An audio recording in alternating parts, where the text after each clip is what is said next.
So welcome to the midterm review. The first thing we're going to do is kind of take a look at the format of what you could expect. The midterm hasn't fully been created just yet, but again, it will open. Let's get the dates right. Next week, Tuesday.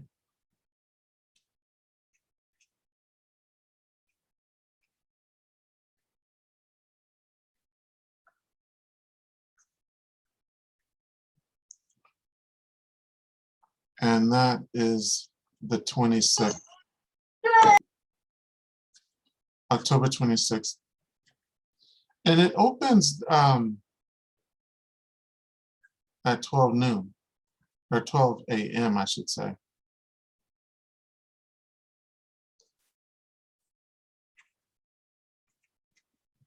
I should probably be typing this out. It probably would look a little clearer. So next week, Tuesday, October 26th,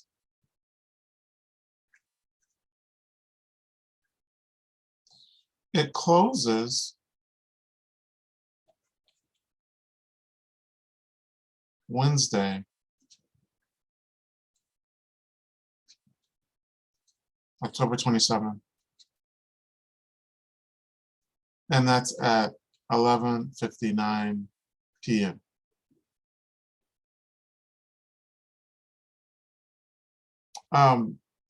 So you basically have just one attempt. And it must be taken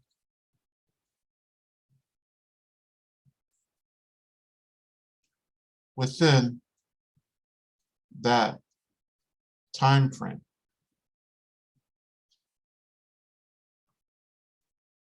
So once it closes, that's it. You're no longer able to access the midterm exam. So that's something that you got to watch out for.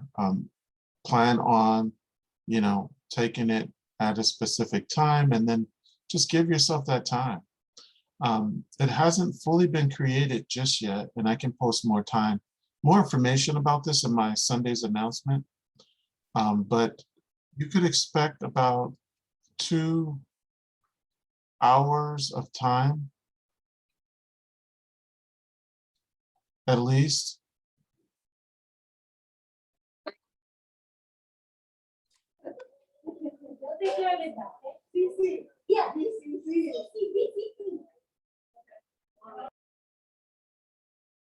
Now, again, you can expect 20 questions only, and that's about the size of a quiz. And the questions come from chapters 1 through chapter 5. Okay. So this is a lot of good information that you're going to need to be aware of for this midterm exam. It is 25% of your grade.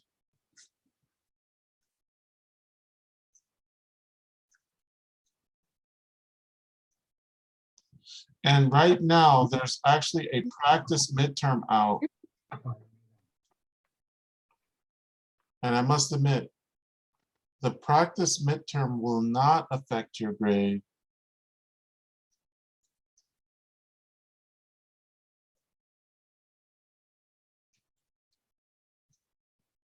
It may look like it affects your grade. You may see a grade on it, but trust me, it will be deleted once the real midterm opens up and the practice closes. I will delete all the scores. It will not affect your grade. So feel free to practice on the practice midterm. In fact, that's what we're going to look at momentarily. We're going to look at the practice midterm And that's what we're going to be studying off of. Okay. Any questions on any of this information? I see a question about thanks for making this class easy. Yeah, I'm glad you feel like the class is easy. That's good to hear. And I think that you're prepared, you're ready, and you're succeeding. You know, the format is very open. It's very study at your own pace, kind of organize yourself. But there are going to be adjustments, and this is the first version of this course, but I am scheduled to teach this course in the winter. And so certain things are under construction. I'm still building the content. I'm still making the videos. I'm learning from this book as you learn from the book. You know, there's other books out there that have stats, puts a little different spin on it. But for the most part, it's going really well. I probably will start the chapter 6 lecture videos soon, and chapter 7 lecture videos sometimes this weekend, and get those posted. But it seems to me that things are going really well. Yeah, I don't think it's easy for everyone. We do have students struggling, and we may have even lost some students just due to too much. It was just too much for them. And what I tried to get them to realize was that you got to get over that first hurdle, the first couple of chapters of homework. And once you can successfully get that behind you, the workload kind of eases up. So the beginning of my course is somewhat of a filter. There's a low threshold of the pain, as we say. The comfort zone is minimal in the beginning of the course. But once you can get through the first part of the course, I don't think you're going to have any trouble. Now, after the midterm, the nature of the course changes. We're going to be getting into inferential statistics, and that's where we'll be carrying out statistical tests. And we'll be more dependent on our technology. We don't really calculate things out by hand. The formulas are too big and gigantic. And also, there's no point in doing that when we have technology. We live in a technologically driven world right now, and I feel like this class shouldn't be any exception. And that's just kind of my style on it. So what we're going to do is find the practice midterm and print it out. Let's do that. Let's find it, print it out. It's going to print with all the answers. And we're just going to tackle it and go through it. And then we'll look at other questions that you may have. Now, the time is limited. It is at least 2 hours. I will know for sure once it has been created this weekend. And I will send that information out in an announcement. So be on the lookout for that. This is a quick little study session. I have been recording, and I'm going to post this recording.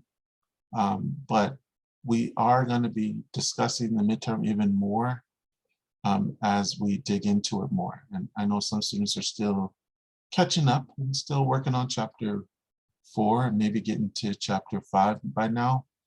And I think that they probably want to get all their homework done first before they can do the practice midterm. That's fine. But just get ready to take that test. Be prepared. All right, so one way to access the practice midterm is just, I always usually access the assignments through the main page. I scroll down, click on it, and here it is. The number of attempts are plentiful, 600 minutes, which turns out to be 10 hours, tons of time, okay? 50 questions, and I did that deliberately so that I can have a great pool of questions. So I use this practice midterm as a pool of questions, and some of them may very well make the cut and be on the actual tests, are very similar to the actual tests. So that's something you should look out for. Now, as far as printing the test, I just mentioned that that's my plan. I want to print the test with all the answers. So one thing you can do is print the test right after you've taken the test. And okay, so they give you a warning that you cannot navigate to a different question and save for later mode without first attempting the current question. So I guess once you see the question, they expect you to answer the question, and then you're able to either. Now, if I hit submit, it says you have not completed all parts of the question. Are you sure you want to leave the question? And if I hit yes, they're asking me again, you have not completed it. You still have 50 unanswered. Are you sure? Do you want to submit? Yes. I have 50 attempts, so maybe I want to submit it right now. All right. So the test has been submitted. Obviously, I got it all wrong. But the point of doing this is so that we can see. No, we're not going to do that. The point of this is so that when we click review,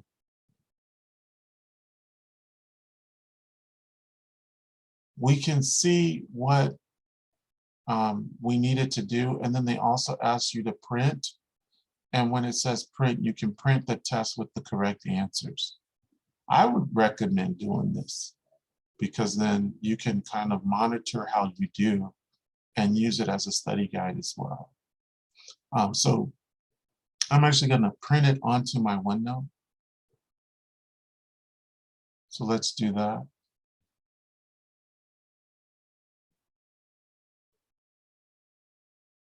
I think it's actually getting it in print form. Okay.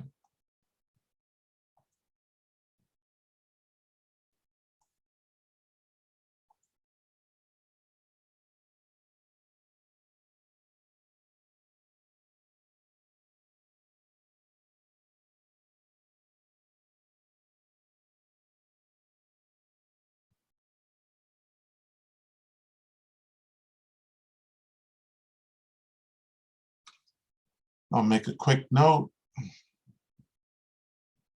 And now we have the test. All right. I mean, we got a lot of the things answered already, but we're actually going to go through some of the questions as well and just kind of make sure we're clear on the different questions on the test. So that's the whole point of this. Notice you do have access to the textbook and StatCrunch, and this is going to be just like on the actual test. You do have access to StatCrunch. And any other notes that you may need. All right, let's get out of there. Let's go back into the test.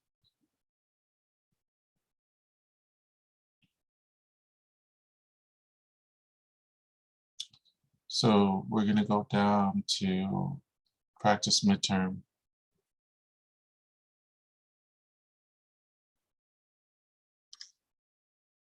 Okay, so again, I do see some questions about the midterm exam. Yeah, you will have at least 2 hours to complete the test. There will be 20 questions. I will give you plenty of time. And if 2 hours doesn't feel right, I'll adjust it.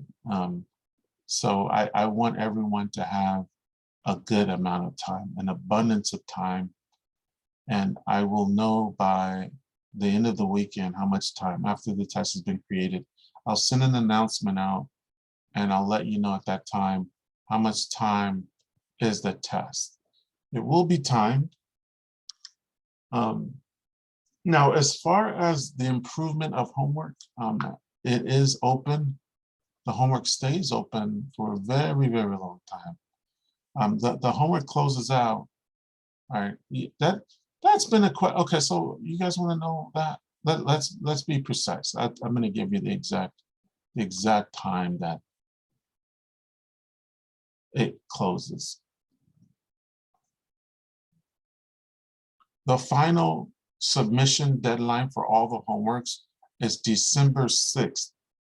December 6th. And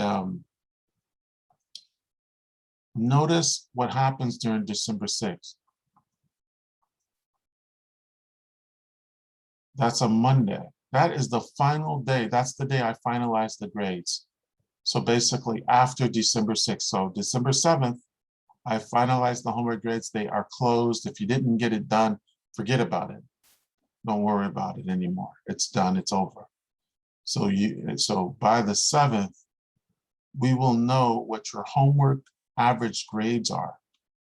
Okay? And those homework average grades will be the 25% of your grade. Usually the homework grades are really good. I would keep trying to improve them until you have above 85, 90% average. And I have seen students get 100% average on the homeworks. And you can do it. You can figure out how to do it if you have the time. It just helps you secure a solid grade in the class. All right. So there's that. Another thing too, I've been waiting to do for a long time. I will do it right now. I'm going to, well, I will actually, not that.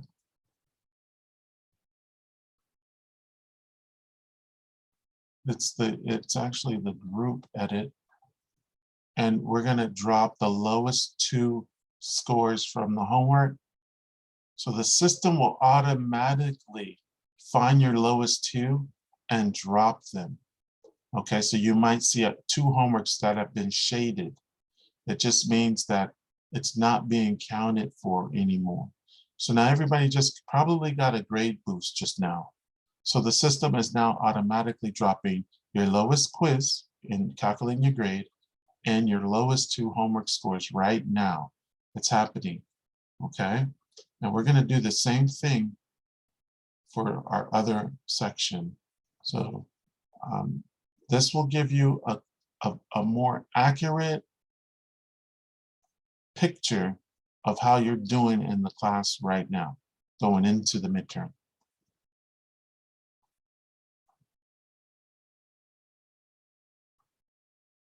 Now, let's take a look at the practice midterm again. We have it printed. We'll be looking at this as well, but we also want to just kind of warm up to it.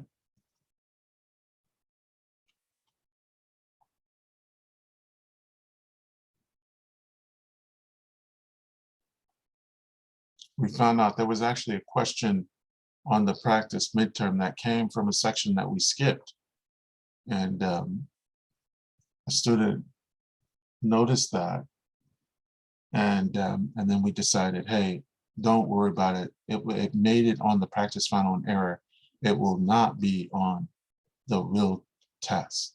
So you don't even have to do it. Well, question 1 looks like a match. Okay, continuous variables, qualitative variables. These are 2 different types of data. Okay, eye color, qualitative. Continuous would be the weight of a car. So if we're talking about cars, we're talking about the color of the cars versus the weight of the car. Variables, discrete variables are counting numbers. Quantitative quantitative is more numerical. Now continuous is numerical as well, like fractions and decimals, like your weight on a scale is going to be a continuous variable. And then data, I mean, that's just information. So let's just move on. We don't, I mean, are they not going to let me skip? Yeah, it's okay. I should be able to skip if I want to skip. Oh, okay. I actually have to answer this question before I can skip. So let's just try to answer this question then as best as we can.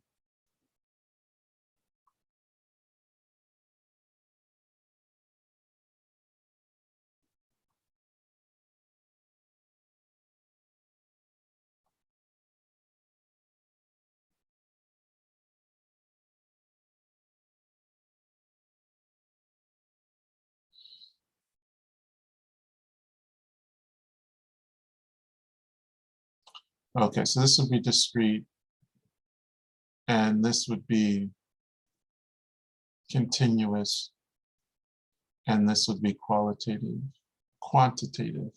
Okay, how about that? I didn't really double check. It seems about right. So anyway, now we can start to skip, I think. Blank is a person or object that is a member of the population being studied. That would be a parameter. So you got to know your definitions. You might want to look through your notes. We call them the outlines, and that's in the discussion section. So we talked about that. And those should have a lot of the notes. This is an open notes, open textbook exam. So, when you do want to be prepared for it, you can't wing it. You really have to be putting in the work, even though it is, you don't want to get too overconfident, even though you have access to your notes and things like that. You really have to know what's going on and be familiar with the questions, so that you can just be clutch when it's time for you to actually take the test. All right.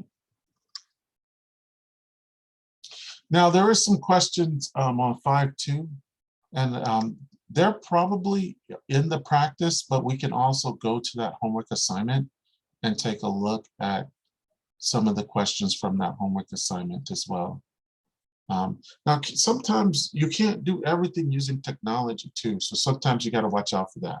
I mean, I think we think it's served us well in a lot of questions in the past, and then we have this mentality that technology is just going to get us through the entire course. It may or may not. Sometimes you have to break out the pencil and paper and get through it, and that probably would be faster than trying to do it online. Like there were some problems from chapter 4 with the scatter plot, some of those tough homework questions, and it was like a circus trying to do it online. We did it. I made a video about it, how to do a problem using Excel, but probably would have been better just to do it out by pencil and paper.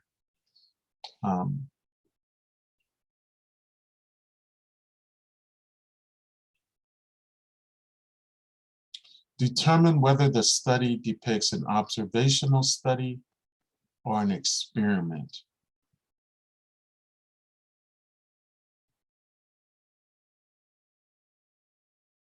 And I think the difference is that there's a control mechanism that's happening. Whereas an observational study, you're kind of looking from afar and seeing the behaviors and characteristics and collecting data that way. But the moment you start to randomly divide groups and give a certain group, you're controlling certain groups, then you're now moving into the experimental phase. And that's consistent with what they're saying down here. The study is an experiment because the researchers control one variable to determine that. So this looks like all like some chapter 1 stuff.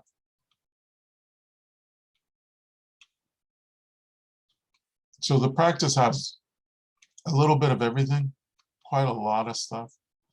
We're talking about uniform, skew to the right, skew to the left, creating a frequency distribution table.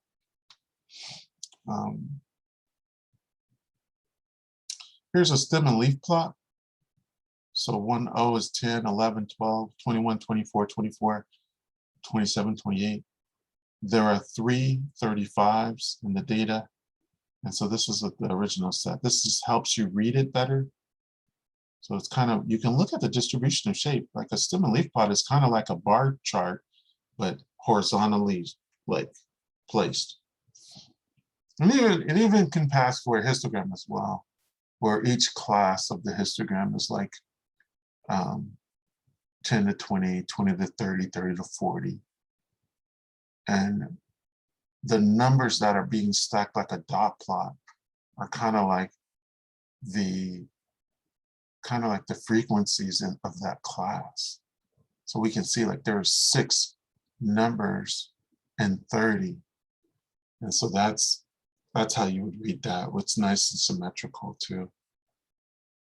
So a stem and leaf plotter is pretty valuable. So this time they're saying that 5/2 is 5.2. So 15.5 would be 15.5. Okay, it's pretty straightforward stuff. We're already on question 30. So as you can see, it doesn't look too bad. I mean, at least the practice doesn't, right? What's going on when a distribution is skewed to the left? And we know that when it's skewed to the left, there's outliers in the left tail. And that actually pulls the mean in that direction as well. And so for that reason, the mean would be less than the median. And when we say skewed to the left, you know, we're looking at the left numbers are smaller, whereas the numbers on the right are larger. And so you got to be aware of that as well. So find the sample variance. Okay, so this would be pretty easy for you to solve. I would use technology. I would put this in a list and actually solve it in a list, okay? And that would actually be the sample variance by default. That would be the variance and the standard deviation. It will probably give you the standard deviation first, and then all you would have to do is just square it, and that would give you the variance. So the variance and the standard deviation are related. Now, notice we didn't use the little sigma and the little sigma squared symbols. That's reserved for if the data was from a population. Okay, it would have been slightly different.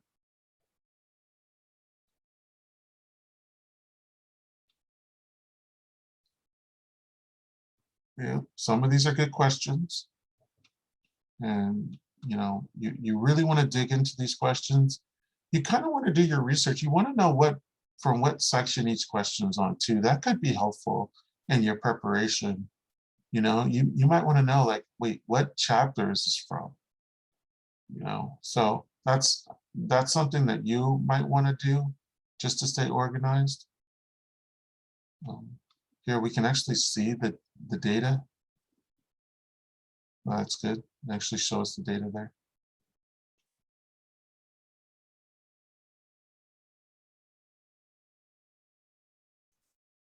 Looks like this is still some chapter 4 stuff, and they actually want us to calculate R. So you would need to know the formula for R. Now, technology actually computes R, but because they're giving us all this, they probably want us not only to calculate R, well, R is given, they want us to determine the least squares regression line based on this. So this question is kind of a calculator proof. If they don't give us the data, but they just give us this, now they're forcing us to use the equation. All right, because there's not going to be a technology or a program that you plug these in and you get the, you have to, they need the entire data. It's a good thing that they actually gave us the data though. So there is the data there. So we can use our technology to get the regression line. And so it's pretty straightforward there. Nothing too new. And as far as chapter 5, this looks like we're getting into some chapter 5 stuff now. With like numbers 43 there. Why is the following not a probability model? And I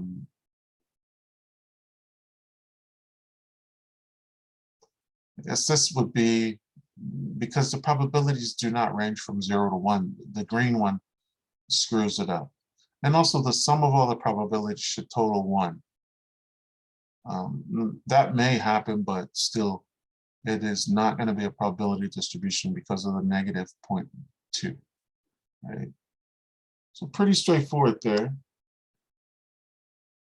Yes, StatCrunch will be available for the test. So Familiarize yourself with SAP Crunch if you haven't been using it, or if you have some other software. Again, if you're using the graphing calculator, that's fine too. All right, here's some questions. Now we're getting into some probability. And this, you basically just need the formula. You just need the formula here, and you'd be able to figure this out. Now, if you're not sure on where to get the formulas and things of that sort, I would suggest going into the class notes.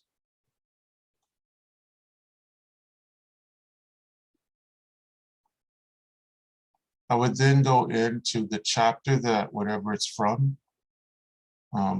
Actually, chapter 4 is dealing with scatter plots, but chapter 5 is dealing with probability. And I would kind of maximize this so we can see it better.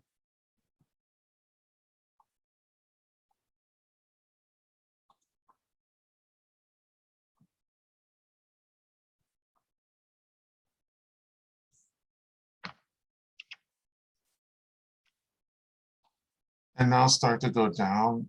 And this is kind of cool. It's kind of like a mini textbook, really, but it's our notes. This is what we call our notes. And you can edit this if you want. You can open this in Word if you want, or something else, or just print it out and write on it. They're talking about the law of large numbers. Sometimes we call it the law of average. And then the rules of probability, very simplistic things in the beginning. And then we get into 5.2, where we have to add and also the complement. So you got to know if events are disjointed or mutually exclusive. And if they're not mutually exclusive, you must do some subtracting. Okay, like this is the general formula right here. That's the main formula. So here's a contingency table. Determine the probability that a randomly selected US resident 15 years old or older is male. So when they said a randomly US resident, they're talking about everybody. And all the males, that's the sum of all the males. So probably close to 50% or less, maybe. Yeah, we've actually did a problem like that in the lecture video. So the notes kind of correspond to the PowerPoints in the lecture video.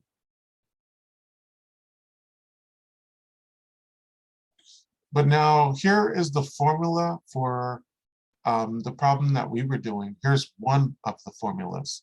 The probability of E and F, if they're independent, is probability of E times probability of F. And so when let's take a look at our problem again there. When we do this problem,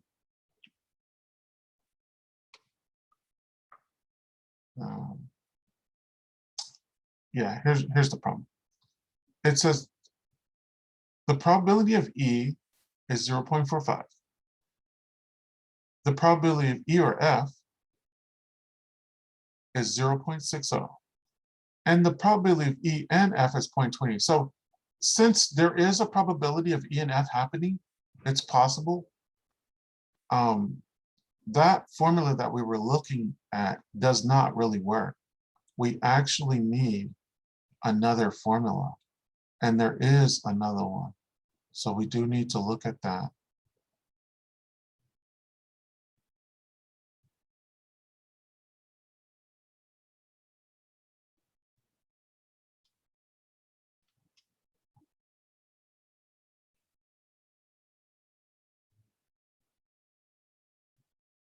Okay, and then after 5.4, it stops. So we go up to 5.4, but we don't go into 5.5, even though the notes contain it. But now we go back to our question real quick, and we make sure that let's see here.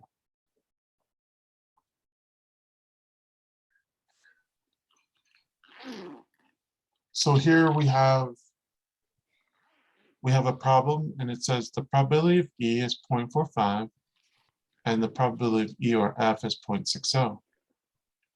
And the probability of E and F is 0.20. Find the probability of F. All right. And we know that they're not mutually exclusive. So I think one formula that we can think about using is this one that says the probability of E or F is equal to the probability of E plus the probability of F minus the probability of E and F. Now, we plug in what we have and we solve for the unknown. This is the general formula. This is the big formula, the one that will always work for disjointed and connected events. Not for independent and dependent. That's an and. That's a different formula altogether. So let's plug in what we have, and then we'll solve for P of F. So P of E or F is actually 0.60. Probability of E is 0.45 plus P of F is the unknown. That's like our X value. And then minus the probability of E and F, which is 0.20. And now it's really just a matter of isolating the P of E. We can bring these other values to the other side to solve for it using algebra. We can actually combine those two right there. So that's 0.45 minus 0.20, so it'll be 0.25 plus the probability of F. I put E, but it's actually an F.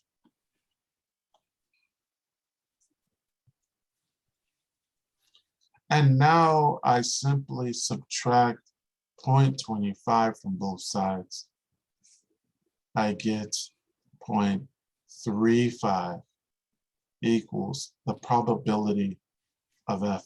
And so I got 0.35 and they got 0.35. It worked out.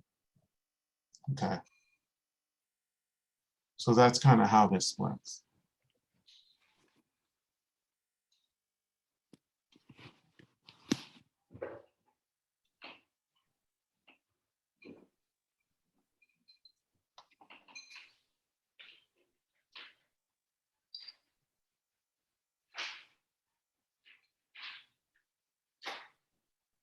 A problem like this, you probably would want to create your own two-way table.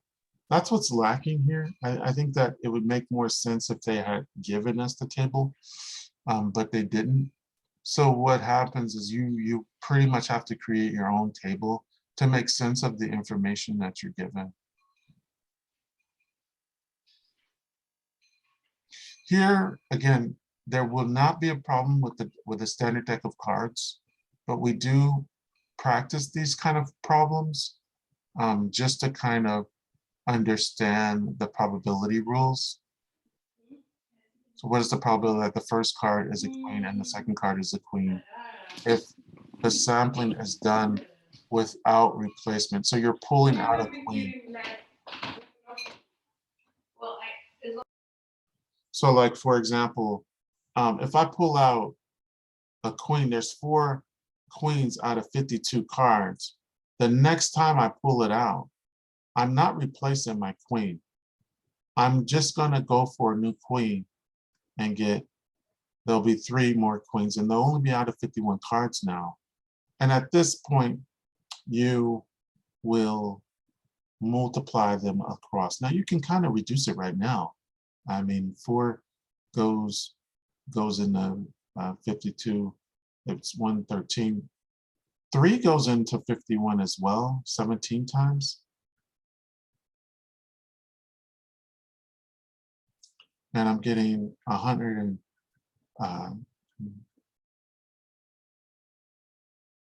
221. Oh, wait, hold on. Take that back.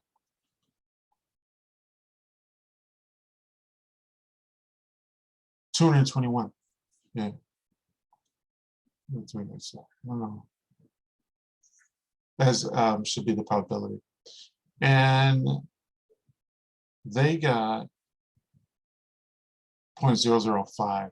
Well, we'd have to, okay, they wanted it to 3 places. So let's see, 1 over 221.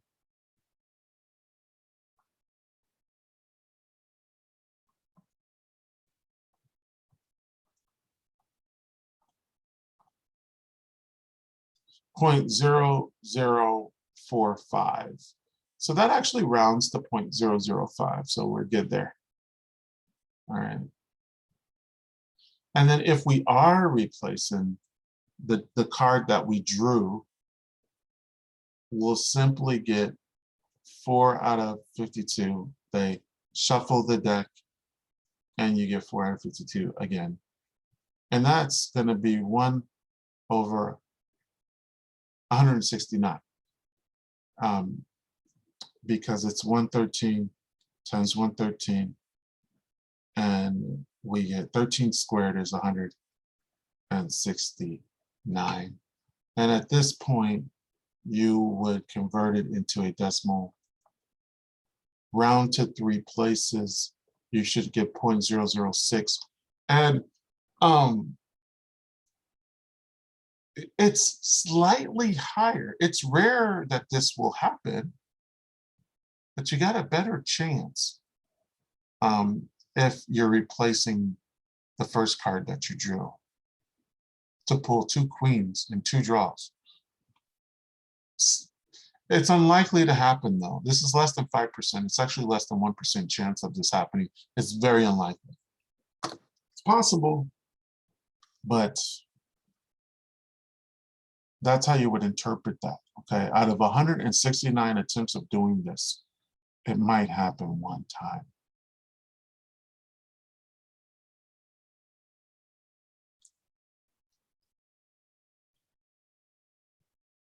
Very, very rare.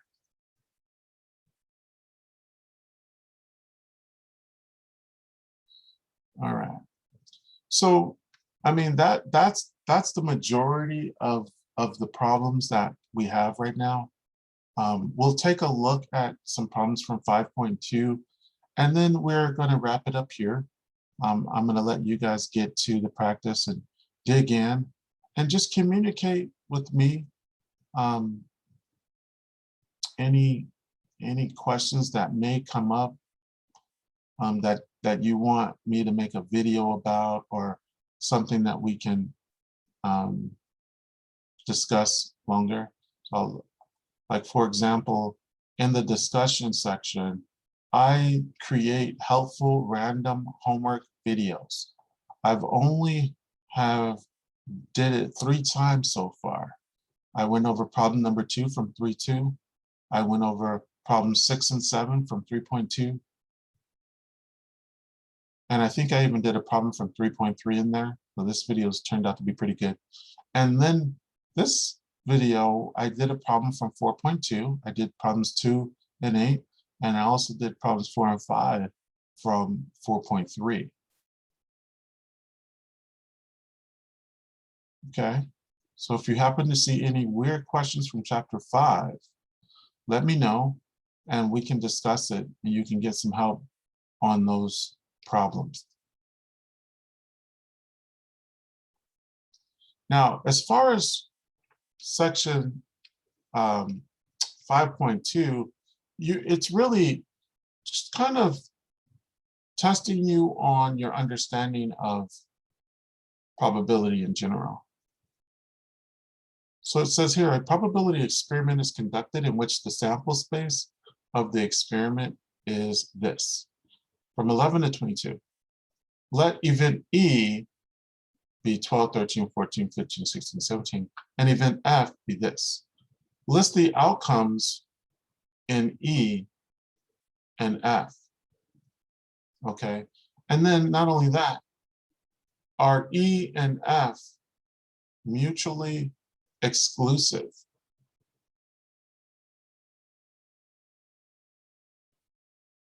Well, the truth is that they actually do have some overlap. E has 16 and 17 and F has 16 and 17. So I would say that in both of them, the outcomes that are in E and F, I would put as 16 and 17. And then I would say that they are not mutually exclusive. They have outcomes in common. Hold on.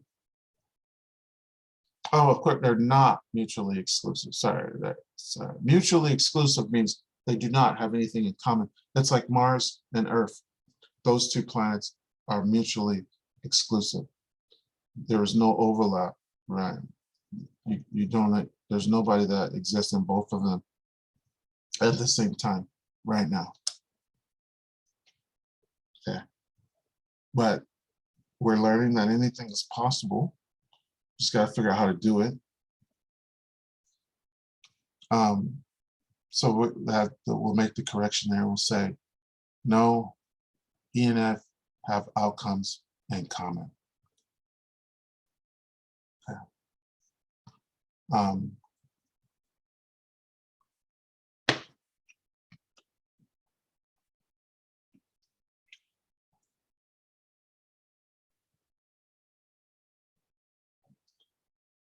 Here, we'll start from the end and kind of go forward a little bit. Here's a question that says the following data represents the number of drivers involved in a fatal crash in 2016 in various light and weather conditions. Complete A through E. So let's look at the data.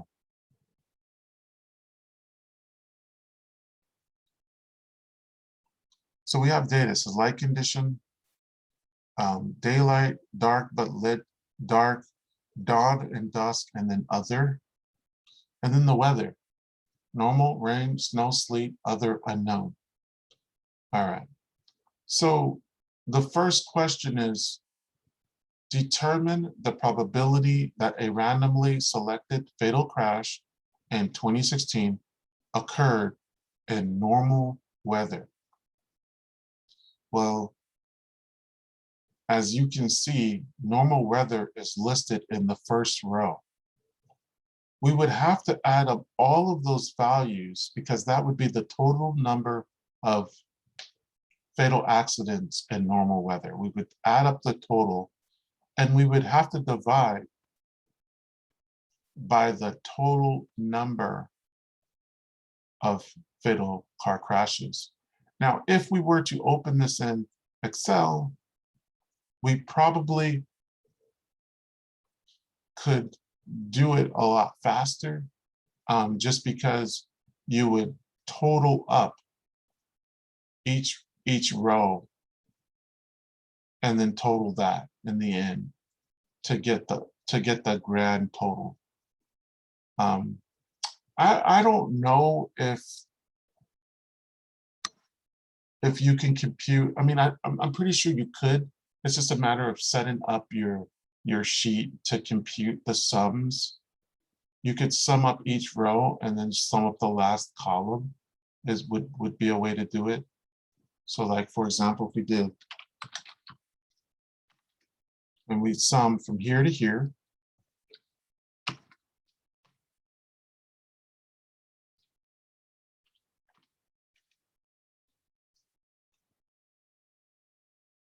and then we would, I don't think it, yeah, I really don't think it will sum up the rest. Maybe it will, yeah. Okay, and then we will sum up the last column.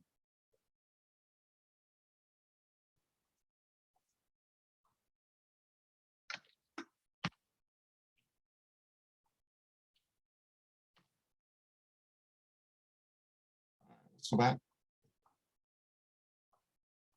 So we're gonna do equals the sum of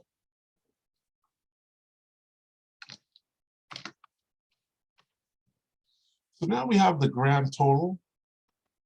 And from there, you can then do 29,399, the total number of normal, divided by 34374, and then hit enter to actually compute that.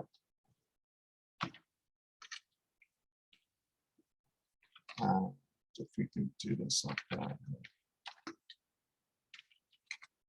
get the command to divide is, I'd have to look it up in the formula bar here. So actually just divide.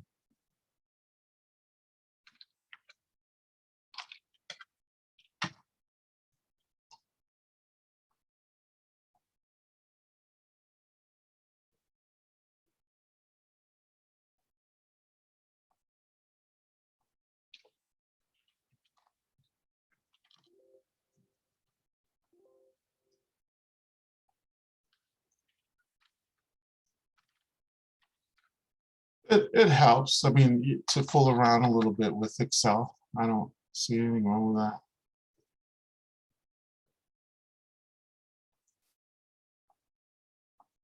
that. But at this point, I mean, you could just use your calculator at this point, and that would give us the probability that we would want. We probably could do it similarly in StatCrunch as well.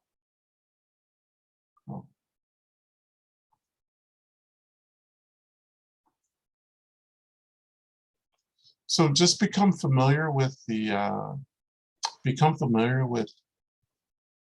this part.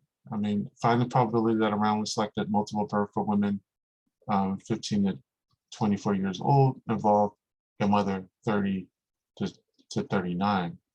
So 30 to 39 is these two columns put together. So we would do the sum of those divided by the total. And that would be the probability of 30 to 29. You do 30 and 35, 39, those two. Pretty straightforward there. Nothing too difficult. Oh, they are mutually exclusive. So then therefore the probability would simply be 0.86. We add those up together. Okay. All right. So at this point, we are going to wrap it up here. And you should be more prepared. You should be ready for that test in another week. It's actually less than a week from now. And if there are any technical issues, if you get locked out, message me about it and I will unlock your test. But that shouldn't happen. It's pretty straightforward. I don't think you will have the save for later option. So you once you start that test, you have to continue on until it's submitted, until you're done. But if there are any issues, definitely let me know.